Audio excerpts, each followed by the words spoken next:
शिव रक्षा, animals, cartoon. बेवकूफ शेर एक जंगल में एक शेर रहता था। एक दिन उसे बहुत भूख लगी। वह गुफा से बाहर आया और किसी जानवर की तलाश करने लगा। उसे दूर एक पेड़ के नीचे खरगोश दिखाई दिया। वह पेड़ की छाया में मजे से खेल रहा था। शेर खरगोश को पकड़ने के लिए आगे बढ़ा।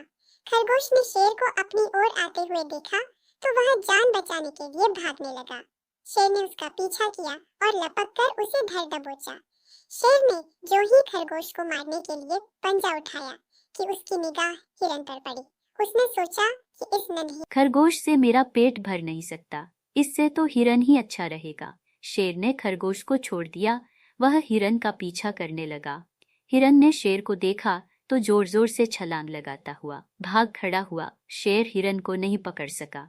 उसके पीछे भागते भागते शेर थक कर चूर हो गया। अंत में उसने हिरन का पीछा करना छोड़ दिया। खरगोश भी हाथ से गया और हिरन भी उसे नहीं मिला। अब शेर खरगोश को छोड़ देने के लिए पछताने लगा। शिक्षा, आधी छोड़ सारी को धाये, आधी रहे न सारी पाए। मूर्ख गधा। किसी जंगल में एक शेर रहता था। एक सियार उसका सेवक था। एक बार एक हाथी से शेर की लड़ाई हो गई। शेर बुरी तरह घायल हो गया। वह चलने फिरने में भी असमर्थ हो गया। आहार न मिलने से सियार भी भूखा था। शेर ने सियार से कहा, तुम जाओ और किसी पशु को खोज कर लाओ जिसे मारकर हम अपने पेट भर सकें। सियार किसी जानवर की खोज करता हुआ एक गांव में पहुंच गया। वहां उसने एक गधे को घास चरते हुए देखा। सियार गधे के पास गया और बोला, मामा प्रणाम, बहुत दिनों बाद आपके दर्शन हुए हैं। आप इतने दुबले कैसे हो गए? गधा बोला, भाई कुछ मत पूछो, मेरा स्वामी बड़ा कठोर है। वह पेट भर कर घास नहीं देता। इस धूल से सनी हुई घास खाकर पेट भरना पड़ता है। सियार ने कहा, मामा उधर नदी के किनारे एक बहुत बड़ा घास का मैदान है। आप वहीं चले और मेरे साथ आनंद से रहें। गधे ने कहा, भाई मैं तो गांव का गधा हूँ, वहाँ जंगली जानवरों के साथ मैं कैसे रह सकूंगा? सियार बोला, मामा वह बड़ी सुरक्षित जगह है, वहाँ किसी का कोई डर नहीं है। 3 गधियाँ भी वहीं रहती हैं। वे भी एक धोबी के अत्याचारों से तंग होकर भाग आई हैं। उनका कोई पति भी नहीं है। आप उनके योग्य हो, चाहो तो उन तीनों के पति भी बन सकते हो। चलो तो सही। सियार की बात सुनकर गधा लालच में आ गया।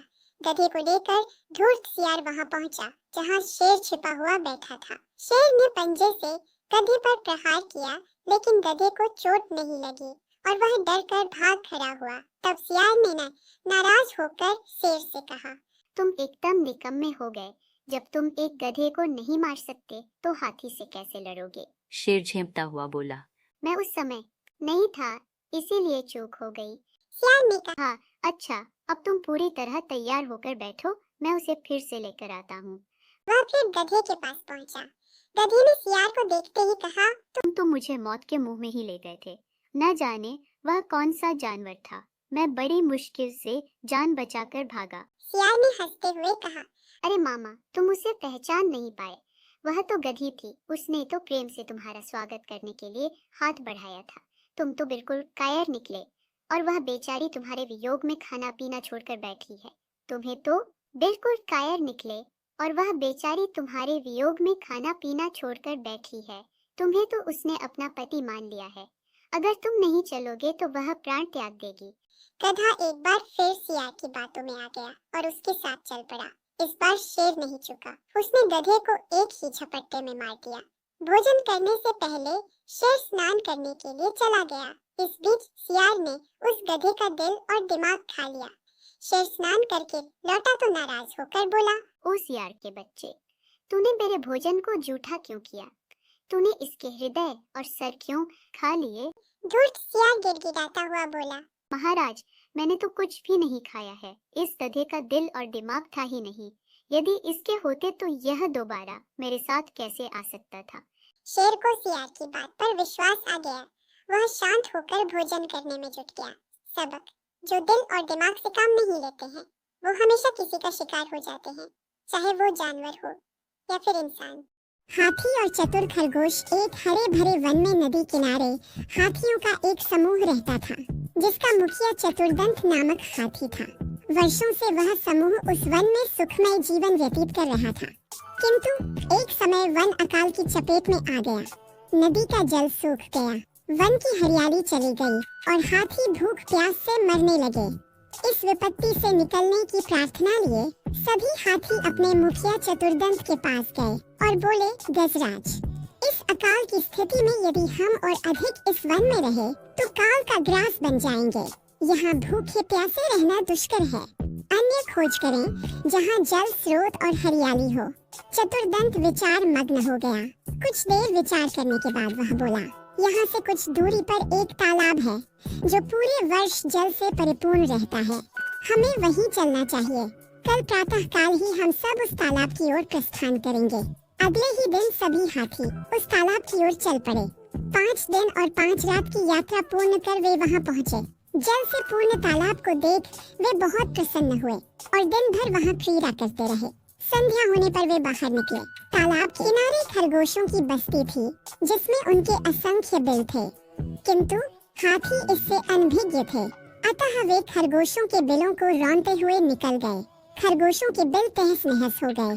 कई खरगोश घायल हुए और कई मारे गए। हाथियों के जाने के बाद सभी खरगोश एकत्रित हुए और स्वयं पर आए इस संकट के विषय में चर्चा करने लगे। एक खरगोश बोला, हाथियों का समूह प्रतिदिन जल के लिए तालाब में आया करेगा। ऐसे में हमारा यहाँ रहना प्राण घातक होगा। वे हमारे बिलों के साथ हमें भी रौंद देंगे। हम में से कोई भी नहीं बचेगा। हमारा वंश समाप्त हो जाएगा। जीवन है तो सर्वस्व है। जीवन रक्षा के लिए जो संभव हो हमें करना चाहिए।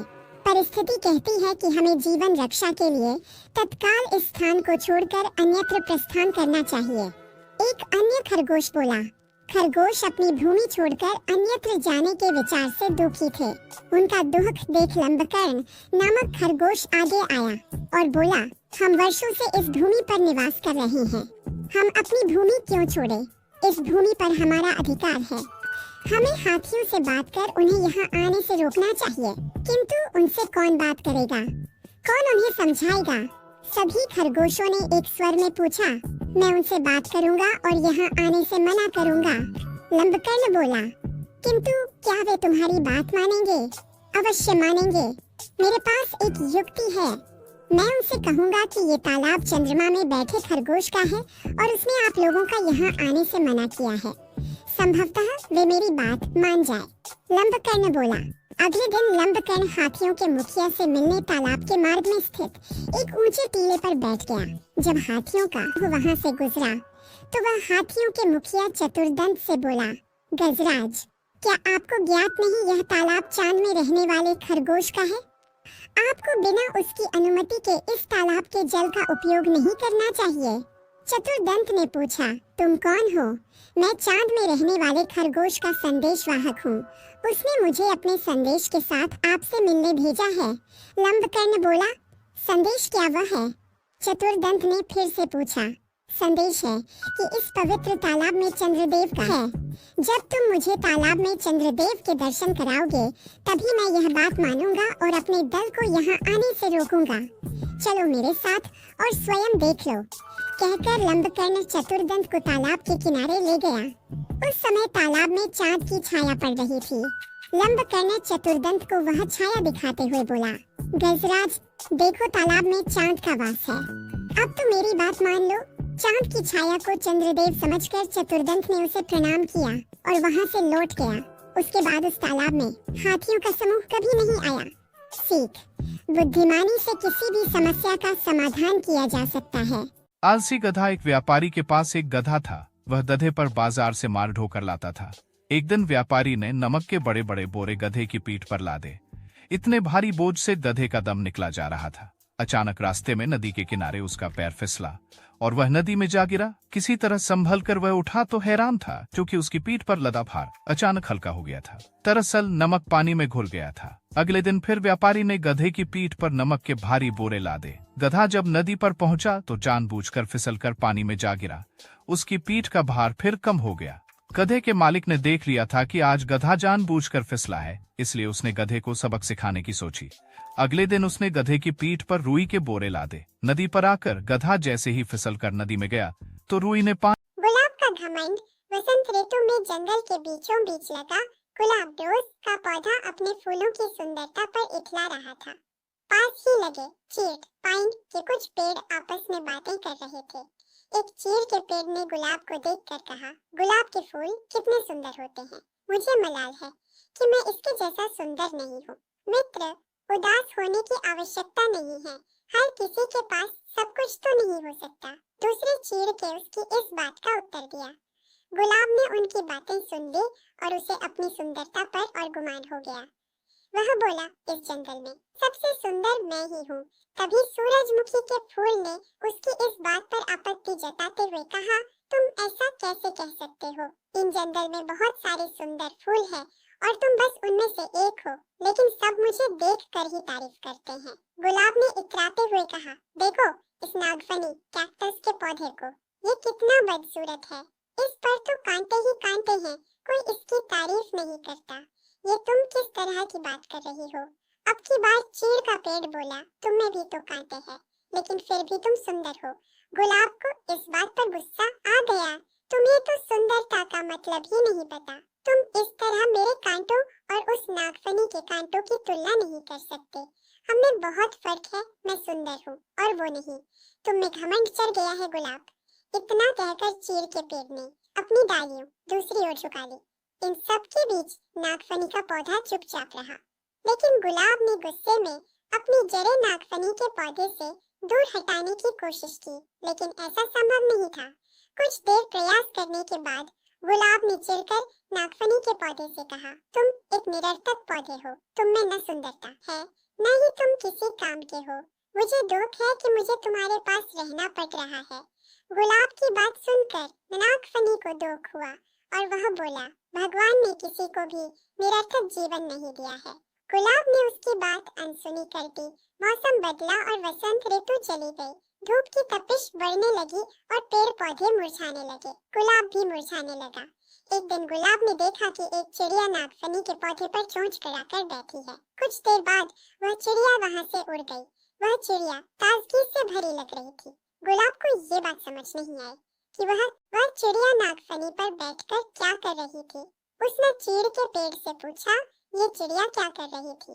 चीड़ के पेड़ ने कहा, ये चिड़िया नागफनी के पौधे से पानी ले रही है। ओह, लेकिन क्या इसके चोंच गड़ाने से नागफनी को दर्द नहीं हुआ होगा? गुलाब ने पूछा, अवश्य हुआ होगा, किंतु दयालु नागफनी चिड़िया को तकलीफ में नहीं देख सकता था। चीड़ के पेड़ ने उत्तर दिया, ओह, तो इस गर्मी में नागफनी के पास पानी है। मैं तो पानी के बिना सूख रहा हूँ। गुलाब उदास हो गया।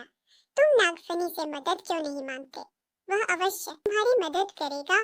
चिड़िया अपनी चोंच में भरकर तुम्हारे पास ले आएगी। चीड़ के पेड़ ने सलाह दी। गुलाब नागफनी से कैसे मदद मांगता? उसने तो अपनी सुंदरता के घमंड में उसे बहुत बुरा भला कहा था, लेकिन तेज धूप में अपना जीवन बचाने के लिए आखिरकार एक दिन उसने नागफनी से मदद मांग ही ली। नागफनी दयालु था, वह मदद के लिए फौरन राजी हो गया। चिड़िया भी मदद को आगे आई।